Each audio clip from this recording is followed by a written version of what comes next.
Good afternoon and welcome to the Institute for Government, which is the UK's leading think tank working to improve the effectiveness of government across the UK. My name is Akash Paun and I'm very pleased to be chairing today's In Conversation event with Douglas Ross, MP. And first of all, I'd just like to apologise to anyone who tried to tune into this live on Microsoft Teams. Unfortunately, we had some technical problems, which do unfortunately happen. We were just having a conversation last week about the great benefits of doing public events virtually in this brave new world and how it makes it much easier to dial in guests from across the UK, which is absolutely true. The downside is that sometimes things can go wrong as well. So apologies for that. And I hope some of you are now joining us here to watch this live. The video of the event will also be posted on our website and on our YouTube channel within the next day or so. So if you're unable to watch it now, you'll get to see it later on at your leisure.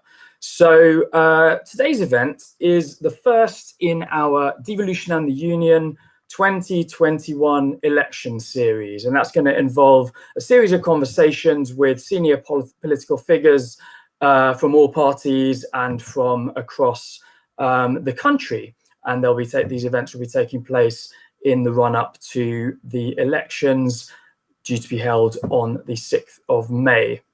Next week, we'll be turning to Wales. We have an event with the leader of Plaid Cymru, Adam Price. But today, I'm delighted to be joined by Douglas Ross and to have this opportunity to discuss with him the upcoming Scottish Parliament election, the future of devolution and the Union. If you do have any questions, those of you watching live, we are taking those now via Slido.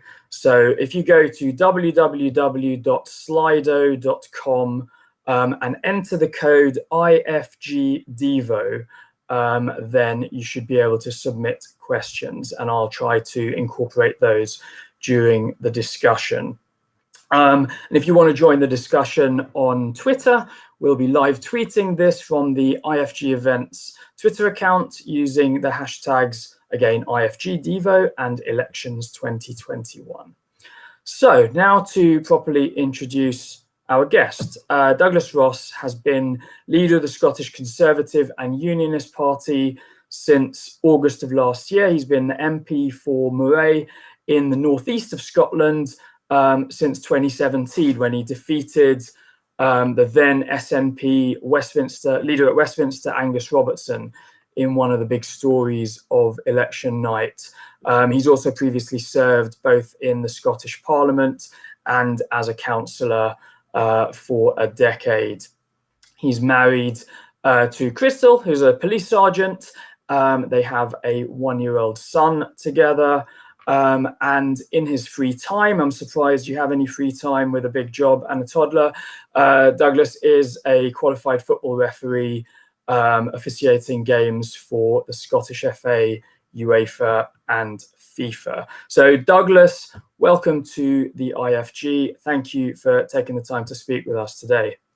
Thank you. And could I just, first of all, thank you for the invitation to speak to you and add my apologies. I have to say, Institute for Government did everything over the last few days. We've done trial runs, everything was working perfectly, and your tech team were outstanding. And the system up here in Moray, I think, just failed us this afternoon. So I do apologise, but I'm glad we're able to get something online and people will be able to view this at some point.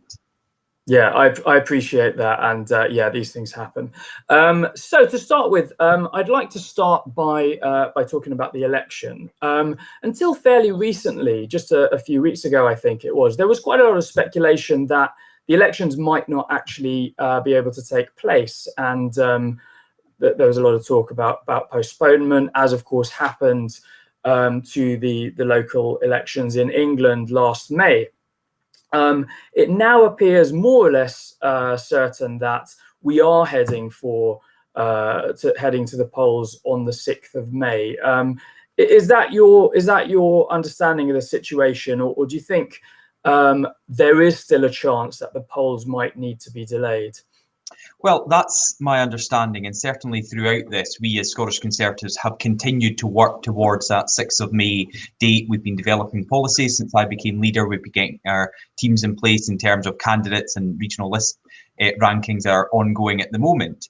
However, this public health narrative about the potential problems with holding a poll while we're still in the middle of a global pandemic have been at the forefront of people's minds. And you'll be aware that the Scottish Parliament passed legislation in December last year, which does give more powers to the presiding officer of the Scottish Parliament to potentially extend this Parliament for up to a further 6 months. He previously had power to do it for a month. So there have been ongoing discussions between the parties, but at the moment it seems that we will go to the polls on the 6th of May. It's likely to be higher turnout in terms of those using postal ballots. I think the counts will almost certainly be different, overnight counting, etc. And it does bring with it significant challenges. And there are people in Scotland that question why, when they can't leave their home, when they can't see their family, why would we be having a campaign and an election at this time? But clearly, we also need to ensure that governance continues and people have an opportunity to use their democratic right to vote. So I think a lot will be done in terms of the campaigning to make it as secure as possible. It will be a very different campaign. I won't be having speeches in town halls or going on as many visits. It will be more social media orientated. But at the moment, it looks like we are continuing to head towards a 6th of May election. Okay, yeah, well, that's certainly what it seems to be the case at the moment. And you mentioned just then that you were working within your party, of course, to decide upon candidate selection and so on. So what are your own personal plans? Because you're, of course, a member of the UK Parliament. You're presumably expecting to be an MSP after the 6th of May. Where will you be standing and campaigning yourself? So there's only ever been one seat I've stood in for election. I've stood for Holyrood before and I've stood for Westminster before. And the only constituency I've ever stood for is my home constituency of Moray. And I'm proud and honoured to represent Moray in the House of Commons. But when I became leader, Moray already had an excellent local candidate. Tim Eagle is our council group leader in Moray. And I thought it was only right that he continues with his candidacy. So I am putting myself forward for the Highlands and Islands list. The Moray constituency is in the Highlands and Islands region, 7/8 of it. The Buckie part is in the northeast. So there is already that nice fit. I previously represented the Highlands and Islands from 2016 to 2017 as a regional MSP. And I'll also continue my role as MP for Moray because it was in December 2019, the people of Moray re-elected me. And I think it's only right that I can continue to represent them in the House of Commons. Of course, this isn't new. Dual mandates are allowed. Previously, when the Scottish Parliament was re-established in 1999, a number of MPs returned to Edinburgh and served as MP and MSP for the remainder of their term. And of course, most recently, Alex Salmond was both First Minister, MP and MSP. So I've made it clear that I would seek election in the Highlands and Islands list. In the Conservatives, unlike the Scottish Labour Party, for example, I don't have a guaranteed place at the top of the list. I'm in there with all the other candidates, and it'll be up to our members to decide where I'm ranked on that list. And then, of course, up to the electorate in the Highlands and Islands, how many Scottish Conservatives they return in May. Mm-hmm. Okay, well, thanks very much for clarifying that. So we talked about the election taking place during the pandemic and yeah, how it might therefore be a different kind of campaign. Today is, of course, a very big coronavirus news day, at least as far as England is concerned. Boris Johnson's about to make his announcement of the roadmap out of lockdown. Scotland, of course, will decide upon its own roadmap, its own path back to normality. Something I think a lot of people have realised and learnt during the past year is the extent to which important powers over public health and so on are devolved, and this is of course a largely devolved area. So what has been your impression of how the Scottish government has managed the pandemic so far, and what would you like to see them do now that hopefully we are on that road back to reopening the economy and society?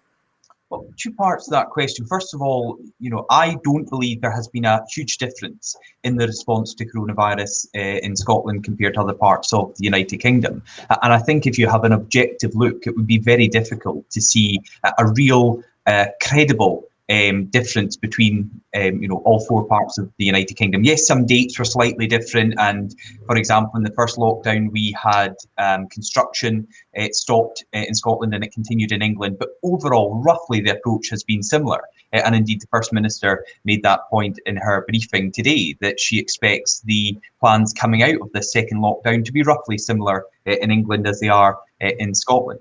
But what I'm looking for, and I understand we need to look at the evidence and look at the infection rates, the number of people in hospital, the number of people in intensive care, the number of people vaccinated. But that last point is a huge difference to where we were in the summer of last year when we came out of the first lockdown. We have the vaccine now. 1 in 4 people across the United Kingdom are now protected with the first dose, and we're starting with the second doses. And I think that vaccine gives us all the opportunity to be more hopeful as we come out this time. So I fully understand and accept we can't have specific dates to say on X day in X month this will be allowed to happen, but we should be able to give individuals and businesses a route map, a schedule if you like, as to they can see these targets being met and what that will mean for restrictions being eased either for themselves or for their businesses or sector. And I think it's important to give that hope, to show this is where we can get to if we continue to meet these targets along the way. Okay, yeah. I mean, as you say, there haven't been huge differences between the approach taken in the different parts of the UK. There have been some, though. I mean, even now, for instance, there are different rules about the hotel quarantine policy, so which people from other countries having to quarantine in hotels. Those are rules that apply to people from all across the world. In Scotland, only to a certain number of countries. For people coming to England, there were differences about travel corridors and so on last year. I mean, what do you think that those kind of differences reflect? Do they reflect legitimate different decisions taken by ministers in Edinburgh and Westminster, or are those the kind of differences that have emerged almost by accident and the kind of thing that ideally we would avoid? Well, of course, the different governments are being advised by different people, and overall our 4 chief medical officers clearly have a weekly or twice weekly call, so they are largely on message, but there will be some different advice given to Nicola Sturgeon from that given to Boris Johnson, just given the nature of this pandemic. We've seen, 2 medical experts can look at something and come to different conclusions, and that's understandable. And when you focus on those differences, particularly the ones with the quarantine in hotels, I mean, we are speaking about an extremely small number who come into Scotland from other parts of the United Kingdom out with the red list countries. So yes, it sounds like a big difference in policy, but actually in practice, you are speaking about very minute numbers of individuals affected by it. Okay, yeah, indeed, the numbers are small. Okay, thanks. So I think we may come back to the question of cooperation between the UK and Scottish governments more generally, and how those systems for joint working might be reformed. Before we do that, though, I do want to talk a little bit more about the election itself. So in some of the public statements you've made, and at least the reporting around them since you became leader last summer, it seems that you've tried to make the point clear to some extent that you are leading the party in Scotland. Boris Johnson is the leader of the UK Conservative Party, but you are ultimately responsible for the election strategy and so on. I mean, certainly when you look at the opinion polls, with no disrespect to the Prime Minister, I think it suggests that he's not regarded as an electoral asset in the election coming up in Scotland. Certainly his performance is rated more poorly, significantly so than Nicola Sturgeon in terms of handling the pandemic.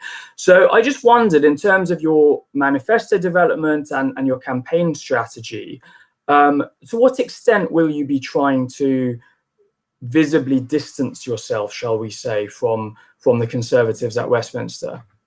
Well, it's been the case for some time. When Ruth Davidson was leader of the party, we took a different approach on a number of different policies. Indeed, in the 2017 election, when I was elected, and the 2019 election, we had a separate policy from our colleagues south of the border who were both both North and South, we were both elected to the House of Commons and as part of the UK government, but we had separate policies here in Scotland, and that's the nature of devolution. Many of the things that the Prime Minister is championing are devolved to Holyrood and are either already underway or are policies that we can also look at or adapt. And I think it's right.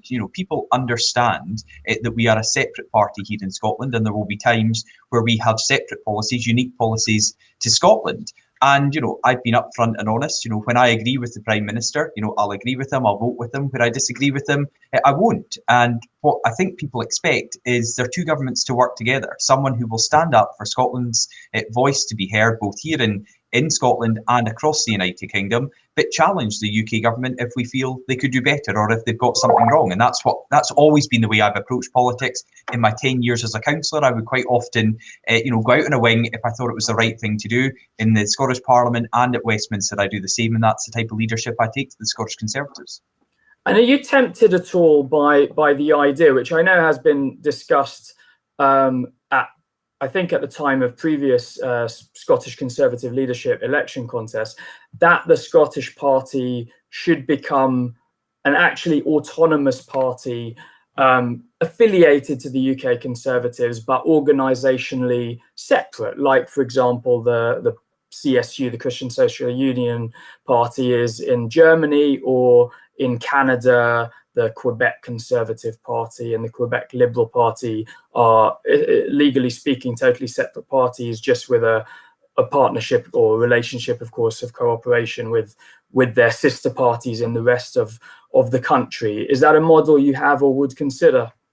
Well, I think that your final point there is would consider that the party have considered that. As you said, in the 2011 leadership election, there was a candidate who stood on a platform to do exactly that, and the membership decided to vote for someone else. And since then, we've seen the fortunes of our party change here in Scotland, while still being part of the whole UK party, but a distinct individual part of the UK party. So what I want to see is not focusing on the branding of the Scottish party or looking to become a wholly separate entity, but looking to continue to develop our unique policies here in Scotland and taking that message to the people of Scotland, rather than going back over something that was decided by the membership back in 2011.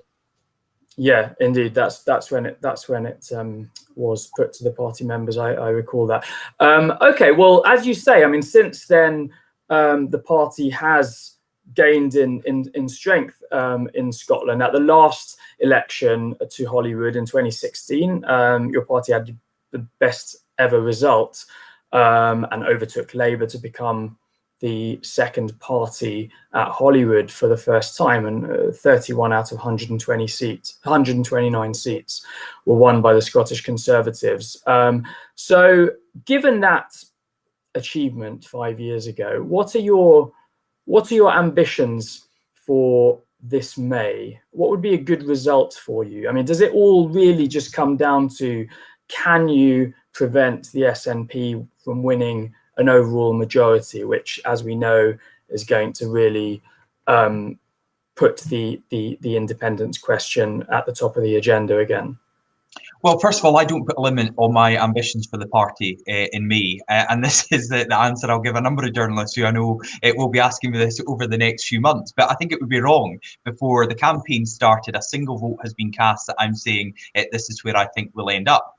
What I would point to, though, is our current place in the opinion polls, and our level of support in the opinion polls is currently higher than where we were at this stage in 2016, ahead of the election which delivered the best ever Scottish Conservative result to Holyrood. That same election, where the SNP are polling roughly the same as where they were in 2016 ahead of that election, saw the SNP lose their majority. They went into the 2016 election roughly in the same place right now with the opinion polls and ended up losing their majority. So it's trying to get that message across. This is not inevitable. It's not inevitable that Nicola Sturgeon will get a majority in this election. And certainly we've shown, not just in the last Holyrood election, but in council elections, in elections to Westminster, we are the strongest party across Scotland to credibly challenge the SNP at all levels. And it's quite clear we continue to be that strong alternative to the SNP. Yeah. Okay, well, sure. I mean, nothing is inevitable. That's absolutely correct. The Scottish Parliament has a proportional electoral system that was expected to make it virtually impossible for any party to win a majority. The SNP showed that wasn't actually true. But let's say then that the SNP do retain their position as the largest party. That seems very, very likely indeed, but maybe do fall short of a majority. What's your strategy in that scenario? I mean, in 2007, when the SNP first came to power, Alex Salmond led a minority administration and did deals with various other parties, including the Conservatives, actually, to get budgets through and so on.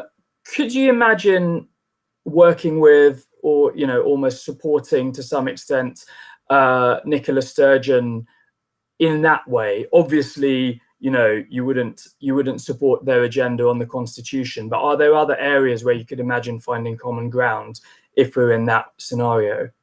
No, I mean, we saw in 2007, again, the numbers were very different. The SNP had 47 MSPs, I think it was, and Labour, then as the opposition party, had 46. So, I mean, the balance was very tight even between the first place party and the second place party at that stage. But it also meant in 2007 that they had to hold off on their plans for a divisive independence referendum at that stage. They knew they had to focus on governing Scotland rather than going full throttle with another independence referendum. What we've got this time is Nicola Sturgeon and her most senior cabinet colleagues, Mike Russell as the Constitution Minister, party colleagues such as Ian Blackford, the SNP leader at Westminster, all suggesting we could have another referendum as early as this year. And I just think, while we started off this conversation about our easing of the lockdown restrictions, that's going to be with us for weeks and months to come. Yet at the same time, the SNP are speaking about having another independence referendum before the end of the year. I mean, that is just reckless, it's irresponsible, and it's totally the wrong focus for Scotland. So I could never support a party that wants to take us down that reckless referendum route rather than focusing on our recovery. Where I will work with other parties is say to Labour, look, if we have an opportunity to work together to stop the SNP, to stop their divisive plans for another independence referendum, will you work with me? And I said that to Richard Leonard, their former leader, and he said no. I then said it to Anna Sarwar and Monica Lennon, the two leadership candidates, and within half an hour they rejected that. So I think we've got to look at how we do politics differently in Scotland, and that will mean the Labour Party accepting that they should work with the Conservatives to stop the SNP rather than propping up a party which wants to divide and separate our country. Okay, well, we hope to have on, as part of this series, representatives of both the SNP and Scottish Labour. So, yes, I hope to have the opportunity to put the converse of those questions to them. Let's move on then. I mean, we've started, maybe inevitably, talking a little bit about independence and the future of the union and so on. We don't know what's going to happen on May the 6th. There's no point speculating about it. But I suppose my first question to you on that is, are there any circumstances in which you would accept the case that it is legitimate for a second referendum to take place? If, assuming SNP majority, maybe a majority of votes and of seats, and clear manifesto commitment and such like. I mean, is there any circumstance in which you would say, okay, fair enough, we've got to do this again? No, I don't want that. I didn't want to have the divisive referendum in 2014, but clearly there was a process that allowed that, a legitimate process, a legal process, and we were told at the time and since by Nicola Sturgeon and other senior members of the SNP that was the gold standard of referendums, and they would respect the outcome of that referendum, and they clearly didn't. Anyone looking at Scottish politics pre the referendum in 2014 and post can't see much difference in terms of what has happened. We've seen our politics get back to this constitutional wrangling and the focus moving away from things like improving our educational standards. Why is Scotland, once the world leader in education, falling down international rankings? Why are the SNP building hospitals in Scotland that can't take any patients? Why are they focusing on another referendum rather than protecting jobs or supporting our economy? So I don't want that. I am a unionist. I'm proud to be part of the United Kingdom, and I will fight every single day to stop us having another divisive referendum. Yeah, no, I absolutely understand that that's your objective, to prevent it from happening.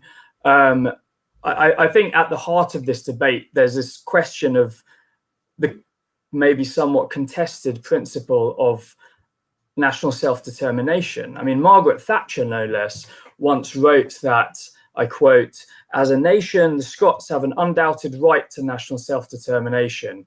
Should they determine on independence, no English party or politician would stand in their way.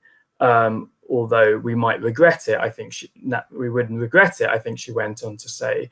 It seems that the current Prime Minister takes a different view. It seems that you wouldn't agree with that either, or do you agree with that basic idea that Scotland ultimately does have the right to self-determination? Well, of course it does, and we had that opportunity just over 6 years ago when we had a full debate. No one could question the campaign, the length of time people had to decide, the facts on both sides of the argument, which were disputed at the time and continue to be disputed, but they were fully debated, they were fully discussed. We had a huge franchise, and we had a decisive victory for those who wanted to remain part of the United Kingdom. More than 2 million Scots voted, in polling stations on that day in September 2014 to say they wanted to remain part of the United Kingdom. And what I believe people don't want, and if you look at the opinion polls, and you might suggest the opinion polls have stated now there have been successive polls in favour of Scottish independence, those polls also suggest that another independence referendum is extremely low on people's list of priorities right now. They don't want the bitter fighting, the diversion of both finance away to fight campaigns and resources in terms of civil servants who are currently assisting Scottish Government ministers writing up a piece of legislation to take before the Scottish Parliament prior to us going into an election. Shouldn't we be using all our civil servants and all our resources in government to get on top of this pandemic, to ensure the vaccine rollout continues to go well in Scotland and across the rest of the UK, and we get through this awful virus and this awful pandemic that has affected everyone's lives in Scotland, rather than diverting crucial resources back to another indie ref? Mm-hmm. Okay, well, I mean, you may well be right that this is not an issue at the top of people's lists of priorities. However, as you also say, I mean, the polls do suggest that support for independence and indeed for the SNP has risen certainly over the past year or 2 or 3 years, in fact. What do you think actually lies under or underpins that trend? I mean, does the high level of support for independence, according to the polls, suggest, or is that evidence of a legitimate grievance on the part of Scottish voters about how they've been treated over recent years? I mean, most obviously in the context of Brexit. Well, just if you look at Brexit, there is no doubt that the Brexit vote was a change for many people, and it's something that saw them shift from no to yes, eventually. But that doesn't mean they can't come back across, because for many of them, they were really concerned about a no-deal Brexit. Indeed, they were told to be really concerned, really worried about a no-deal Brexit by Nicola Sturgeon, who then told her SNP MPs to vote for exactly that when they refused to back the Prime Minister's deal in December last year. But we also have to remember that over 1 million people in Scotland voted for Brexit. So yes, 62% voted to remain, but over 1 million voted to leave the European Union. And indeed, in my own seat, where we are here in Moray right now, it was almost a 50-50 split. 122 votes separated leave and remain. So it's not correct to simply say the whole of Scotland wanted to remain in the European Union. We were divided, as many other parts of the UK were, on this. Yeah, that is of course true, and I think that's a point that is sometimes overlooked. There wasn't, of course, unanimity, but 62-38 was a fairly decisive victory for Remain in Scotland. But no, I take your point, and I know which side of that campaign in 2016 you were on. I mean, I suppose for me, what it comes down to, to return to the should there ever be another indirect question is it sustainable ultimately for the UK government to just say no using the power that it almost certainly has through parliamentary sovereignty if Scots continue to vote for the SNP?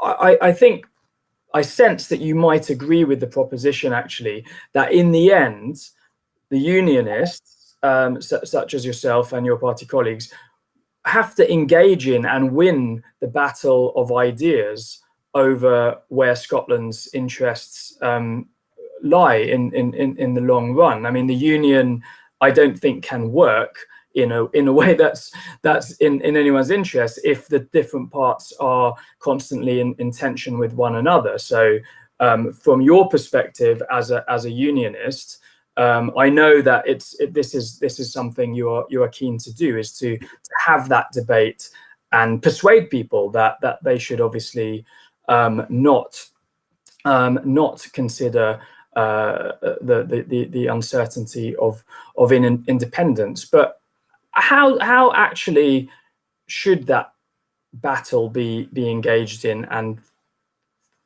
from your side? One, there's been a lot of talk about the UK government's union strategy. Meanwhile, from recent media reports, there's seems to be chaos in the heart of government. We've seen the departure of two heads of the Prime Minister's union policy unit within 2 weeks. So what's going on? I mean, does the government at Westminster have a union strategy? What does it entail? Well, if I can go back to the first part of your question first, and you are right, you know, I am committed to getting out there and convincing people who potentially moved from no to yes, or those who were yes last time, but now aren't sure, because there has been movement both ways, and indeed, you know, pollsters have identified that.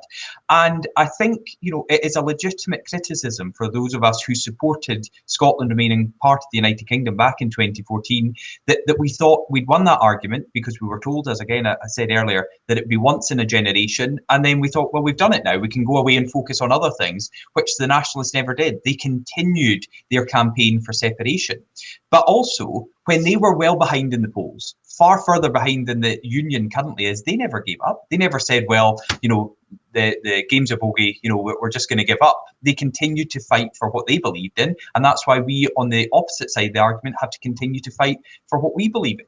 And I think it's got to be both head and heart. We've got to look at the financial implications of coming out of the most successful political and economic union the world has seen, and we've also got to look at how we can show what the UK provides to Scotland and what Scotland provides to the UK. And I think, despite what a harrowing episode it has been, the pandemic has shown exactly how we can work together, how Rishi Sunak's furlough scheme has protected jobs in Scotland, 930,000 jobs through furlough and self-employed income support, in the same way it's protected jobs in Northern Ireland, Wales and England. Look at the vaccine rollout. Where would we be in Scotland right now if we were an independent country back in the EU, out with the United Kingdom's most successful vaccine programme that we've seen 1 in 4 people across the country are now protected? These are the things we've got to remind people and make sure they're aware of, the benefits of being part of the United Kingdom. And then just to come on to queries about, does the UK government have a union strategy? Absolutely. You know, I'm involved in political cabinet. I meet regularly with the Prime Minister, with Secretaries of State. Obviously, Michael Gove takes a key role in his cabinet office role. The Prime Minister also has the title of Minister for the Union. Alistair Jack, his Scottish Secretary, is closely involved with all that as well. And look, there's no point trying to hide from the fact that there's been troubles and difficulties with all this. That's been very clear, but it doesn't mean that the underlying aim of this government and of Conservative and Unionist is to protect Scotland's place within the United Kingdom. And I would just end on saying, you know, if we're looking at disunity in government, you don't just have to look to Westminster and the UK government. Look at the mess the SNP Scottish government are in right now. After 14 years of failure at Holyrood, they have let down so many different areas of public life, whether it be health, education, our economy, and they are in an internal battle between two factions within the party. Nicola Sturgeon's former mentor and friend Alex Salmond saying one thing and accusing the current First Minister, on the other hand, of lying. So I don't think you need to look too far from where I am here in Scotland for disunity within government either. No, sure. I mean, I think that's probably a conversation for another day, as far as I'm concerned. I mean, on the public services performance point and so on, just a quick advert for the IFG. We are doing some work, actually, colleagues of mine are looking at the performance of public services in the different parts of the UK, which we'll be reporting before the elections in May, and hopefully will provide some good evidence-based analysis to inform the election and inform people in Scotland and Wales as they go to the polls. So to come back to the union strategy, though.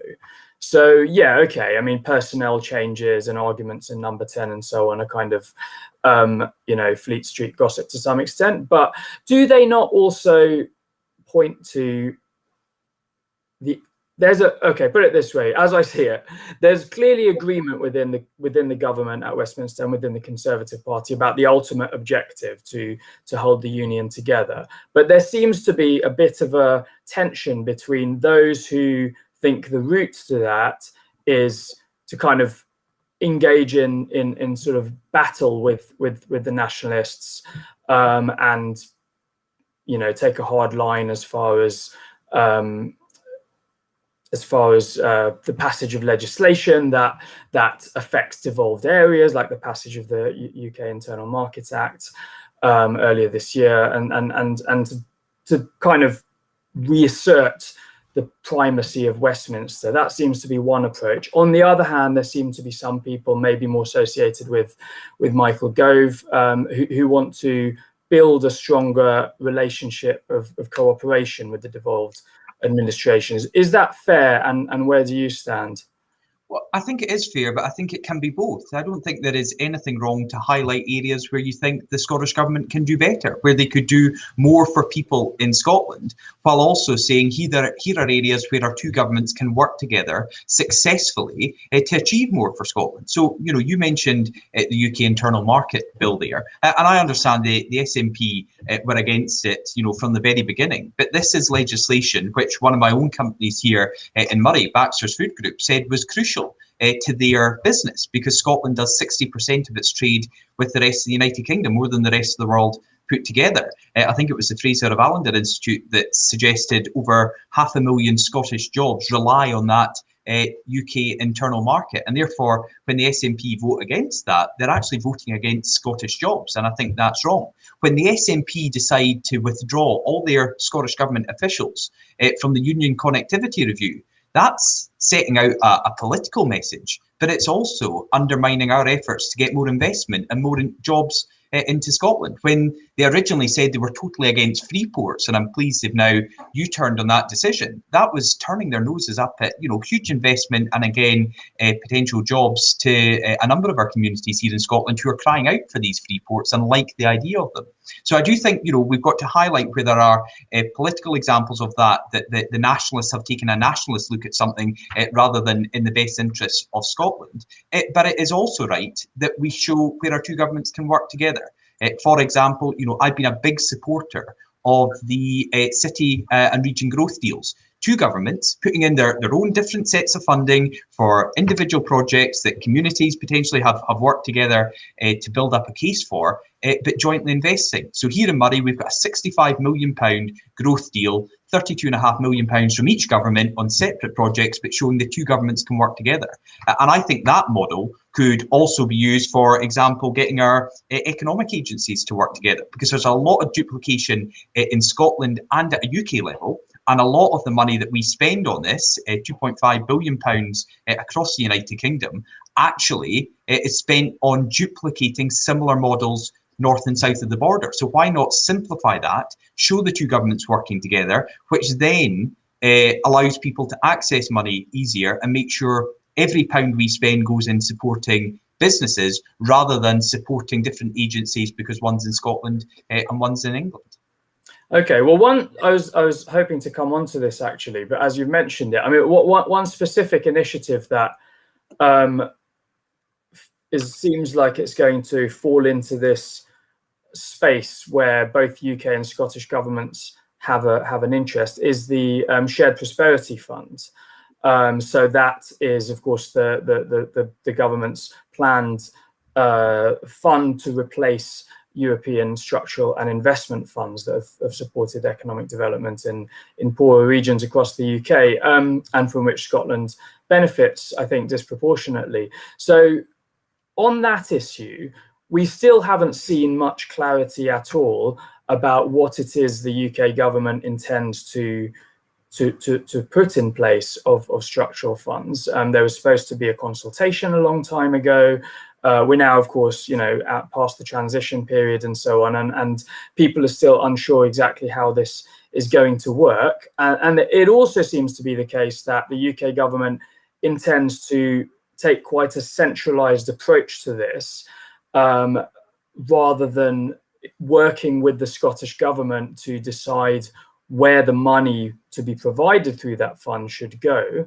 The reports are that it's intending, in a sense, to bypass Edinburgh and indeed Cardiff and Belfast and sort of fund initiatives directly, as part of a sort of political strategy to demonstrate the value of UK government spending. And I know that, the devolved governments are not happy about that, and there's a concern that might lead to duplication of programs and so on. I mean, what's your view of that?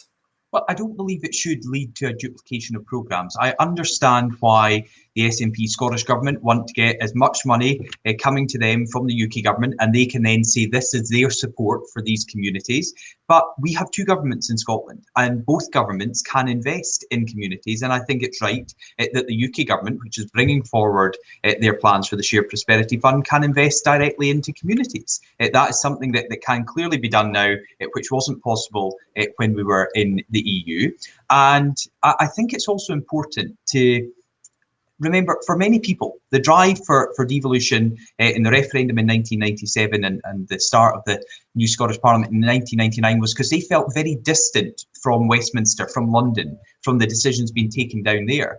Now, I would say, 22 years on, people feel as remote from Holyrood as they ever did from Westminster. We've seen in the Highlands and particularly in Shetland Islands Council, they took votes on this matter because they don't feel as connected to the Scottish Government as they previously did or felt they should. So actually, if we're looking to support local projects, maybe we should go to local authorities.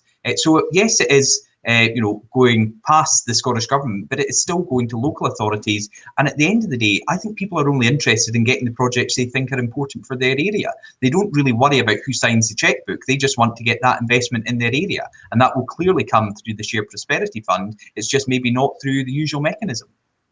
Okay, well, that's interesting. I mean, in a speech you made in November, I think it was, you talked about the need for stronger cooperation, revived and strengthened systems for intergovernmental relations. I've got a quote from you where you suggest there should be a formal framework for interaction with rules underpinning the flow of information and regular engagement, supported by a clear arbitration process to manage dispute and disagreement. Which is the kind of reform actually that we at the Institute for Government have suggested at various points, that in areas where there is interdependence or overlap between UK government reserved functions and devolved functions, you need better mechanisms for managing the relationship. So what do you have in mind exactly in that regard? There is supposedly a report due soon from the review of intergovernmental relations. That's been delayed many times. There was a review by your colleague Lord Dunlop, which was supposed to be published over a year ago. That hasn't seen the light of day either. What do you actually think can be done to strengthen these systems? Well, I think, and again, the Dunlop review obviously was going to be out, I think, the end of last year. The Prime Minister had said when he was at the liaison committee, but understandably things, have overtaken, events have overtaken, we're still dealing with this global pandemic and our response to it. But there is no doubt, a lot of work has been done to get the governments working together. You yourself gave evidence to the Scottish Affairs Select Committee, which I sit on, particularly at the start of the pandemic, in terms of previous mechanisms that worked quite well seemed to break down during the pandemic, and we've got to learn from that and look at what will be the new norm going forward. But I also think at the heart of this, there's a desire from people across Scotland just to see better relationships, and that goes both ways, undoubtedly. But there is a weariness now of constant fights being picked between the Scottish and UK governments, and actually it's seeming like people in Scotland don't know who's right and who's wrong. They just think here's another battle between the two governments, when actually they just like to see them working together more. Where it's a common aim, for example, the vaccine rollout, let's just ensure the two governments work together. So the UK government's making sure there's sufficient supplies of the vaccine in Scotland, and then the Scottish government's got to roll that out. I mention again growth deals. There is an example of every part of Scotland now covered with growth deals for either city or region growth deals, where the two governments have worked together. They've said, fine, we'll invest jointly in these projects. You tell us what would make a difference to your local area. We'll work together. We'll do that. So there is already examples there of how the two governments can work together. And I think right now, politics would be far better if we could show the people across Scotland that actually there are adults in the room, we're grown-ups, we can work together, we can resolve differences. There should be a mechanism to do that. But surely it shouldn't even get to that stage. We can be, professional about this, work together, and just actually secure investment and what communities want for the local area. Indeed. Okay, well, there's a couple of questions from the audience that I'm keen to bring in at this point. So first of all, there's a question from Jenny W, which is, will Douglas, so will you be campaigning to get improvements to the Brexit deal, for instance, in order to improve freedom of movement, as well as recognition of our young people's qualifications, or to ensure greater mobility presumably between Scotland and the single market area? So yeah, in terms of your manifesto or strategy, do you plan to make the case for a particular kind of reforms to the UK's relationship with the EU, or perhaps special arrangements for Scotland to be more closely connected to the EU? Well, I've already said in terms of immigration, and again, going back to that speech that I gave in November, we can look at areas where there are unique challenges in Scotland and see how those can be better represented in terms of what we can get with the UK government as a result of that. In terms of the deal that was secured on Christmas Eve and then signed into law just before the end of the year, clearly that was the deal that was negotiated by both sides. But there will be opportunities going forward to resolve issues as they arrive, none more so in terms of disputes about getting our produce out to the EU, which is something I've, been quite vocal on. I do think we need to look again at some of the things that were agreed and some of the bureaucracy that's in there to make that easier. And yes, we can look at how we can continue to attract the best and the brightest into the United Kingdom and into Scotland, and indeed how people across Scotland can have opportunities to further their education and the experiences they get. And for example, the question might come down to Erasmus and why didn't we continue that? I think the Prime Minister, it was clear he wanted to. He made that publicly clear in the House of Commons to an answer, but you can't simply do it regardless of the cost attached by the EU. And it's been made publicly known now that the price for remaining in Erasmus was going to be too much. But that didn't stop the UK government from coming up with the Turing scheme that I think could be really good for Scottish young people, getting opportunities that they could have got through Erasmus, now through the Turing scheme. So there are opportunities still there to develop what we do and our relationship with the European Union. And I think these are exciting times to see how we can continue to work with our friends in the European Union, but as an independent nation, and opportunities around the globe. Okay. And another question which has been put to us via Slido, and just to anybody watching, you still can contribute questions on Slido using the code IFGDevo. So a question from Matt. Is more devolution the answer to independence demands? Or do you agree with Luke Graham in today's Times? Luke Graham, who former Scottish Conservative MP or Conservative MP. Do you agree with his statement that more devolution is just giving the bully your lunch money, which is a rather spiky way of putting it?